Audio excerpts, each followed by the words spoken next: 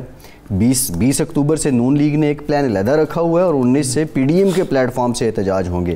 دیکھیں, اگر تو یہ احتجاج ہے جو اسلام آباد میں پچھلے ہفتے 2 ہفتے سچویشن ہوئی اس کو مد نظر رکھ کر یہ پلان کیا گیا ہے, تو پھر تو اپوزیشن کو پچھلے سال کی 19 کی طرح بڑی مایوسی ہوگی. لیکن اگر یہ سیریس ہیں اور آپس کے اختلافات یہ ختم کر کے اور باقی اپوزیشن کو ملا کے کرتے ہیں تو پھر ظاہر بات ہے ٹف ٹائم دے پائیں گے. ارشاد صاحب, پروگرام کا وقت ختم ہو گیا. بہت آپ کا آج کے پروگرام سے اتنے ہی, اجازت دیجیے.